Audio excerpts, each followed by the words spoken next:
ont quitté la buanderie de mon oncle Rabah al Kasbah pour venir habiter à Bab el-Oued dans le quartier européen. C'était un an après l'indépendance. Comme vous le savez, en 1962, juste après les accords de Vittel, les Français d'Algérie ont quitté le pays et ils ont laissé là-bas des centaines de milliers d'appartements, de demeures, de maisons et de villas qui ont été vite, tout de suite occupés par des millions d'Algériens. Mon père, lui, en 62, il croyait que l'indépendance, c'était une ruse du général de Gaulle. Et il a continué à faire la guerre tout seul pendant un an. Un an après, quand il s'est rendu compte que c'était vraiment la fin de la guerre, il est allé à Bab el-Oued, dans le quartier européen, chercher un appartement plus vaste pour nous tous. Mais le problème, c'est qu'un an après, il ne reste plus de demeures, elles sont toutes occupées. Il restait un seul appartement vacant, mais les gens disaient à mon père, attention, ne rentre pas dans cet appartement, il est hanté. Et c'est vrai qu'il l'était. Il y avait des centaines de fantômes de Français d'Algérie qui se sont tous, à l'indépendance, donné rendez-vous, là, dans cet appart, pour être ensemble, entre eux, dans une intimité fantomatique. Alors mon père, quand on lui a dit qu'il y avait des fantômes, il a dit, il n'y a pas plus fantômes que nous. Allez, venez mes enfants. On a occupé l'appartement. Les premiers temps, quand on est arrivé là-bas, les premières nuits, toutes les nuits, les fantômes, par dizaines, ils sortaient, ils étaient là, par groupe comme ça, ils avaient des draps blancs, des trous ici, ils avaient des chaînes, ils étaient là, cling, cling, cling, ouh, nous sommes les fantômes, ouh, on va vous frayer, ouh, allez, va dormir, va.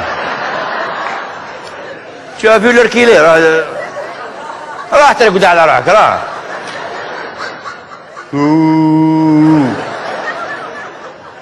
à ton âge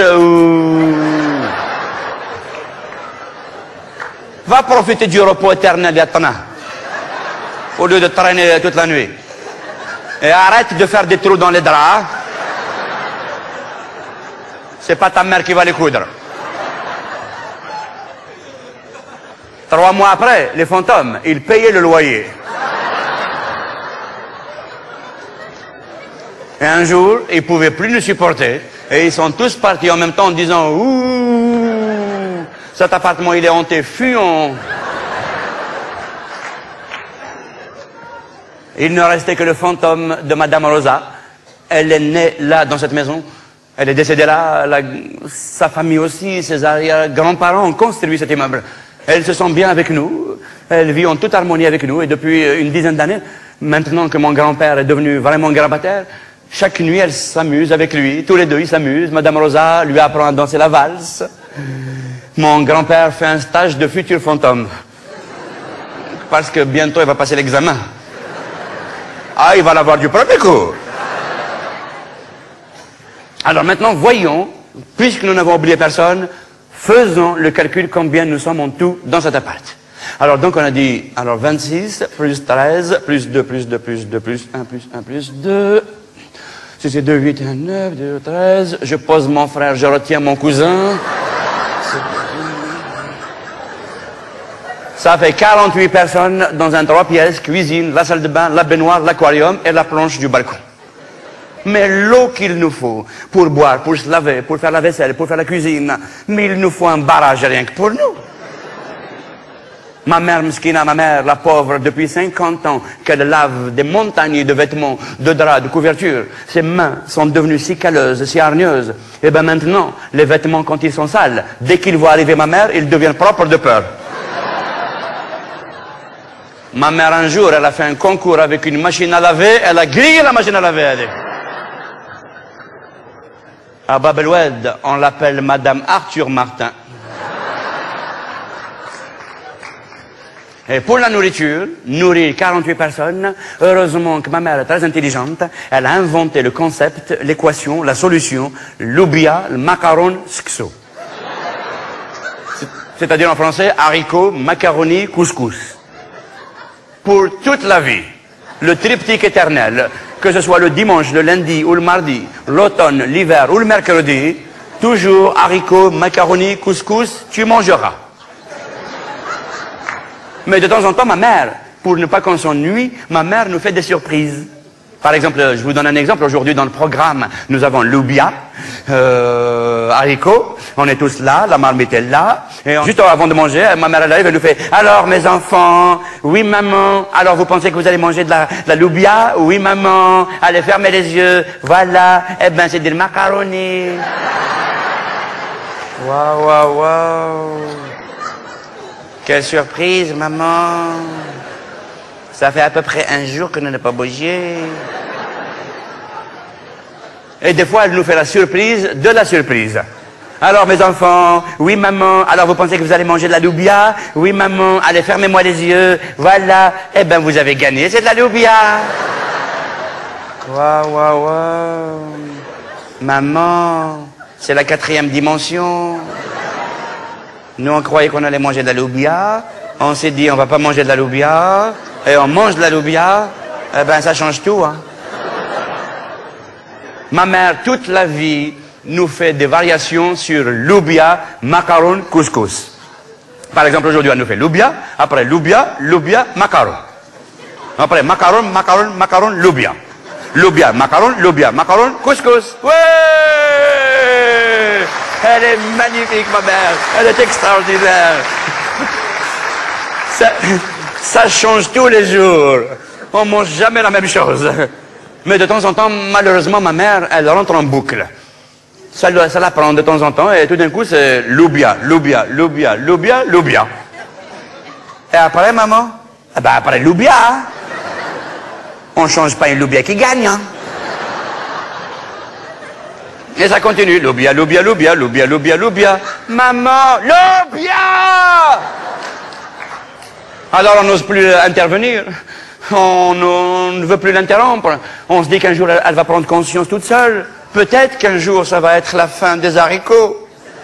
Eh ben non. Des fois, ça dure 9 mois et demi de loubia jusqu'à ce qu'on ait la nostalgie du macaron.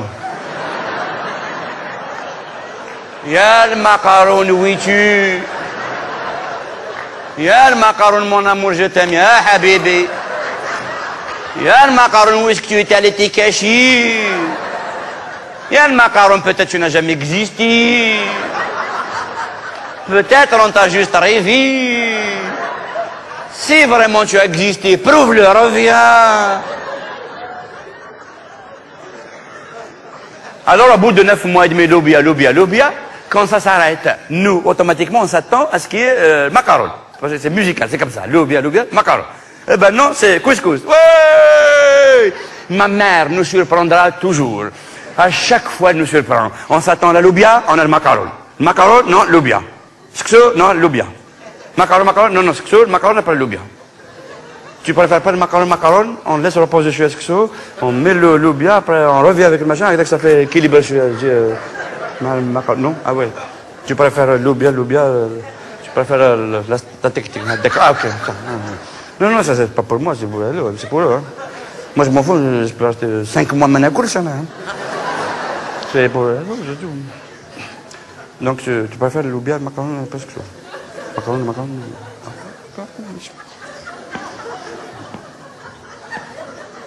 Papa, macaron, le macaron, c'est loubia, le macaron. Macaron, loubia, loubia, le macaron, sexo. Loubia, le macaron, sexo, loubia, le macaron, macaron, loubia, loubia, le macaron, sexo, macaron, loubia, loubia, le macaron, sexo, loubia, le macaron, sexo. Sexo, le macaron, loubia, le macaron, sexo, loubia, le macaron, loubia, le macaron, sexo, lobia, macaron, lobia, sexo, lobia, lobia, el macaron, sexo, sexo, el macaron, lobia, lobia, el macaron, sexo, sexo, lobia, el macaron, macaron, macaron, lobia, lobia, el macaron, sexo, lobia, el macaron, sexo, sexo, lobia, el macaron, macaron, macaron, lobia, lobia, el macaron, sexo, lobia, el macaron, sexo, sexo, lobia, el macaron, macaron, macaron, lobia, lobia, el macaron, sexo, lobia, el macaron, sexo, sexo, lobia, el macaron, macaron, macaron, lobia, lobia, macaron, sexo.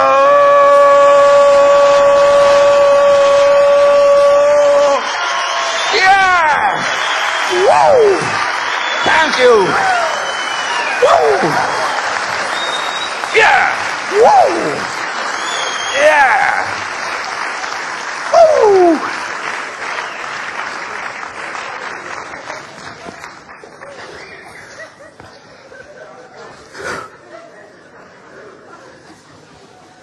Sans viande.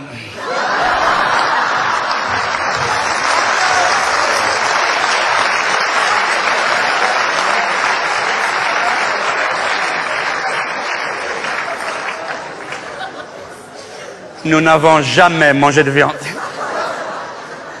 Nous n'avons même pas le droit de regarder la viande dans les photos. Mon père, toujours, il nous dit, mes enfants, quand vous vous promenez dans les rues, ne regardez jamais les vitrines des bouchers, vous risquez d'attraper le cancer de l'envie.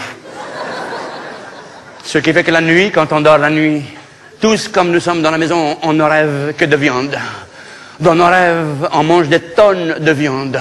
On est boulimique, nous sommes obèses, nous sommes insatiables. À côté de nous, les grands carnivores, comme les lions, les tigres, les Américains, c'est des végétariens. Nous, on mange de la viande. Tu veux pas finir le bœuf? Passe-le-moi. Ah oui,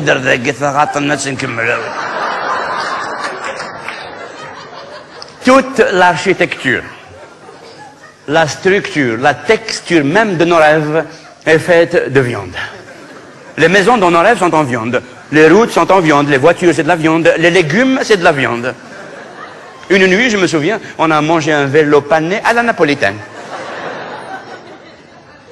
Une fois, je me souviens, j'ai fait un rêve effarant, un cauchemar atroce. J'avais rêvé que je me suis retrouvé dans l'un des quartiers les plus malfamés, les plus sinistres, les plus dangereux de la basse Casbah d'Alger. Je vous jure, si ce n'était pas un rêve, jamais je mettrais les pieds là-dedans. Dès que je me suis retrouvé là, je me suis dit, ouais, Mohamed, objectif numéro 1, sortir de la Casbah. Objectif numéro 2, sortir du rêve. J'ai commencé à chercher une issue par laquelle je pouvais m'échapper. J'ai vu une ruelle et je m'y dirigeais. Et j'entends des pas derrière moi. Le même genre de pas que ceux de Dracula, tels qu'on les imagine la nuit. Juste avant de dormir, quand on lit le livre de Bram Stoker et qu'on fait ce genre de rêve, comme celui que je vais vous raconter là maintenant. Je vais à gauche, à droite. Qu'est-ce qui c'est? Ça y est.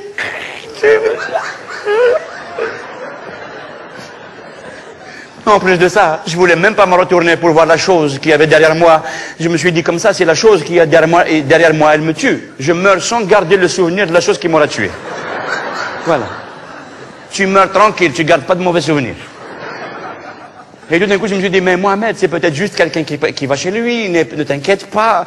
C'est juste, il fait des pas comme toi, c'est normal, tout le monde fait des pas. Il n'y a pas que toi. Allez, vérifions d'abord si c'est toi qui le suis. Alors je fais un pas, 2 pas, 3 pas. Je m'arrête, les pas, ils font 1 pas, 2 pas, 3 pas, ils s'arrêtent. Je suis foutu. Et tout d'un coup, je voulais me donner du courage, et je me suis dit, n'aie pas peur, Mohamed. Je me suis dit comme ça parce qu'à l'époque, avant d'émigrer ici en France, je m'appelais encore Mohamed. Ah ben oui, c'est normal. Si c'était ici en France que j'avais rêvé, je me dirais, t'emballe pas, Michel. Ben oui, bien sûr. Padre Fifi, Michou. Non mais arrête avec ta parano, Mich. Non mais attends, non mais t'es louf ou quoi, là? Non mais attends, qu'est-ce que tu nous fais, là? Non mais arrête tes conneries, là. Non mais attends, tu t'imagines que c'est pas parce qu'il y a un mec derrière toi qu'automatiquement le mec va te poignarder. Non mais attends, la Terre elle est ronde. Si chacun devait poignarder le mec qui est devant lui, il n'y a plus personne sur le globe. Il n'y a que le dernier qui va être comme un con, il n'y a plus personne à tuer. Hein, Mich? Si ça se trouve, le mec qui est derrière toi, là, il a encore plus peur que toi. Depuis tout à l'heure, il doit se demander, mais qu'est-ce qu'il fait ce mec à me suivre devant? Hein, Mich? T'es en France. Et en France, il n'y a pas de cauchemar, il n'y a que des rêves. Rêve pas que t'as perdu ta carte de résidence. Ça, c'est un cauchemar. Mais tout le reste, c'est du cinoche, c'est de la gnognotte, Michou. Mais à l'époque, j'étais encore à Alger, je m'appelais Mohamed. Et je me suis dit, matraf chez Mohamed. Où c'est quoi de Mohamed? N'aie pas peur, Mohamed. Tu vas t'en sortir comme d'habitude. Même si c'est la première fois. Et tout d'un coup, je me suis dit, mais, je venais de pas de conscience, mais, mais si ça se trouve, c'est même pas moi qui rêve, c'est le type derrière moi qui est en train de rêver. Et que c'est moi qui suis dans son rêve à lui. Et moi, comme un con, depuis tout à l'heure, je lui ai écrit le scénario, je lui ai fait le dialogue. T'as qu'à te démerder avec ton rêve, hein? Je suis pas le nègre de tes rêves, moi. Et tout d'un coup, je me suis dit, ici, le type derrière moi est en train de faire un rêve érotique.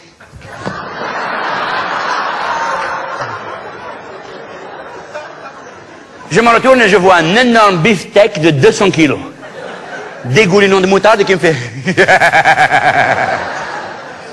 J'y vais te manger. C'est un beefsteak arabe, il parle pas très bien français. C'est pas un beefsteak, c'est un bouftik. Heureusement qu'il était lourd. Et moi, dès que je l'ai vu, j'ai couru comme un fou. J'ai vu une porte, je voulais m'échapper par la porte. La poignée de la porte, c'était une côtelette d'agneau grillé. Juste au moment où j'allais l'attraper, le chien Areski a sauté sur la côtelette, il a arraché la poignée et il est parti avec. Kiki, viens ici! Et je lui courais derrière. Et puis j'arrive dans un autre quartier, un peu plus loin, et j'ai trouvé des escaliers qui descendaient du haut de la Casbah jusqu'à la mer. Et j'ai vu des dunes de sable chaud. Et j'ai vu des embruns d'eau de mer venir jusqu'à moi. Et j'ai vu de la lumière poindre à l'horizon. Et je me suis dit, c'est la lumière, je suis sauvé, c'est la liberté. Et j'ai commencé à courir. J'ai couru jusqu'en bas des escaliers. Qu'est-ce que je trouve en bas des escaliers qui m'attendait adossé contre le mur et qui me regardait menaçant? Deux énormes jambons. Ah non, pardon. C'était pas des jambons, c'était des gigots d'agneau. اسمح لي يا ربي يا ربي اسمح لي يا ربي اسمح لي يا ربي اسمح لي.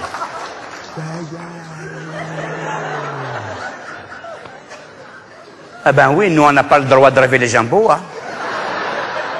Ah oui. Vous vous souvenez qu'est-ce qu'il a dit le grand psychologue algérien? Le grand psychologue algérien, c'est Mohamed Freud.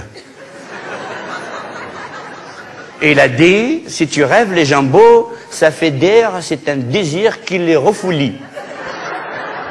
Oui. Nous, on mange et on rêve les gigots des motos. Le moto avec le truc, là. Et s'il n'a pas le truc, tu ne le manges pas, c'est pas un moto, c'est un mobilette. Alors donc, c'était deux énormes gigots de moutons qui m'ont regardé, qui m'ont fait, on va t'arracher ta mère tout de suite, qu'est-ce que tu fais dans le quartier? Et ils avançaient vers moi. Ils avançaient en gigotant, comme leur nom l'indique. Et moi, je remontais les escaliers. Je remontais les escaliers en marche arrière, en m'appuyant sur la hampe de veau. Et j'arrive au milieu des escaliers, j'ai pris mon élan, ma respiration, je me suis retourné, j'allais courir vers le haut, et j'ai vu le beefsteak qui descendait. Les gigots qui montaient. J'étais pris en sandwich entre trois viandes. Juste au moment où ils allaient m'attraper, j'ai vu la main coupée de Houria passer devant moi. Je voulais que la main de Houria m'attrape et qu'elle m'aide à sortir de ce cauchemar. Mais la main est montée là-haut dans le néant de mes rêves et elle a disparu. Les viandes allaient m'écrabouiller. Et juste à ce moment-là, une de mes sœurs qui dormait près de moi, qui elle aussi faisait un cauchemar, avait hurlé. Ça m'a réveillé. Je l'ai secouée. Je lui ai dit, mais qu'est-ce qu'il y a? Qu'est-ce qui se passe? Qu'est-ce que tu as? Elle s'est réveillée. Elle m'a fait... J'ai été poursuivi par un skénoup.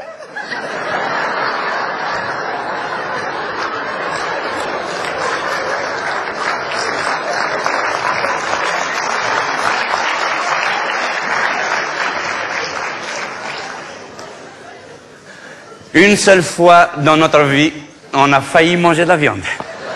Voilà, là, -5. Ma tante venait de mourir.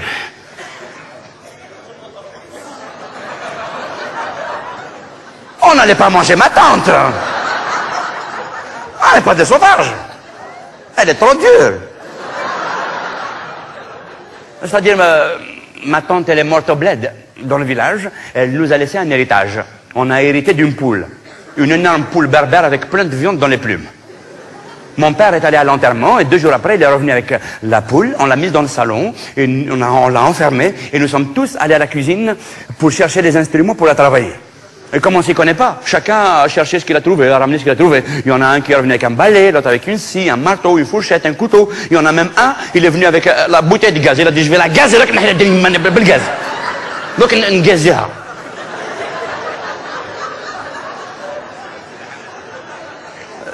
Tellement nous sommes profanes dans le traitement des gallinacés. Et en rang solidaire, armés jusqu'aux dents, on a foncé sur la bête. La poule, elle nous a regardés.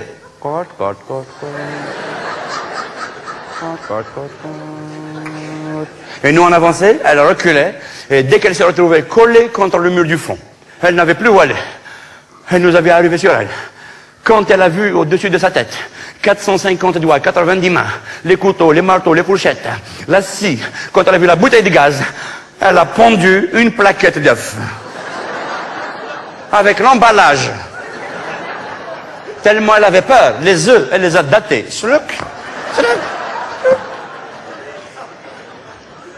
Et juste au moment où on allait la frapper, raf, elle est tombée dans les pommes et elle est morte d'une crise cardiaque. Avec un infarctus du numéro 4. Ma mère, elle l'a mise dans une cocotte minute algérienne, aérodynamique et turbonucléaire, fabriquée à Inoussera.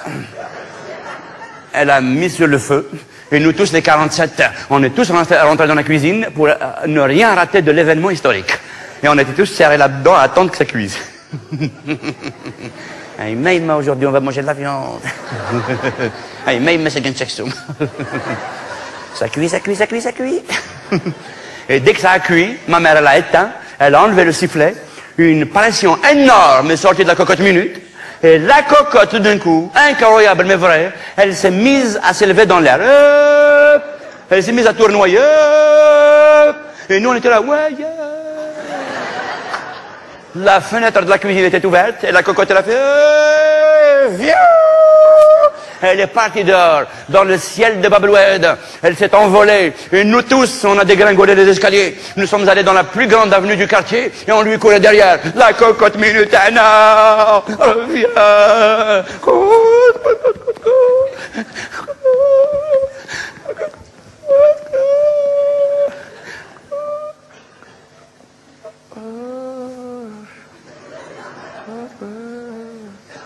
Ah, non, non, ça c'est Air Algérie.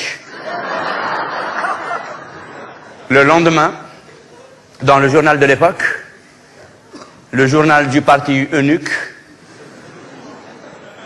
en première page, hier soir, une soucoupe volante a survolé le ciel de Bab el-Oued, poursuivie par 48 extraterrestres, qui chantaient une drôle de chanson. Lobi al-macaron sexo, sexo lobi al-macaron, macaron, macaron, lobia, lobi al-macaron sexo, lobi al-macaron sexo, sexo al-macaron lobia, lobi al-macaron sexo, c'est que le macaron l'oublie.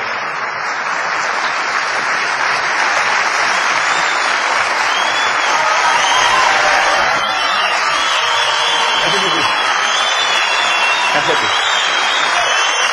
Oui.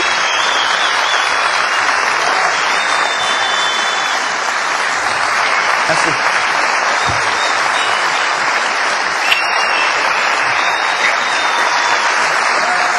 Merci beaucoup. Oui. C'est comme ça, hein? Merci à tous. Merci.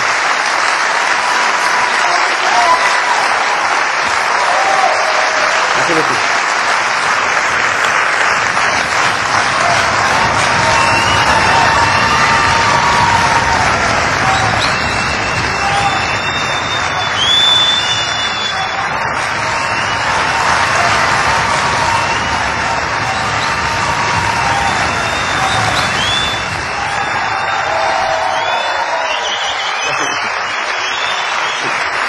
Comme ça, hein?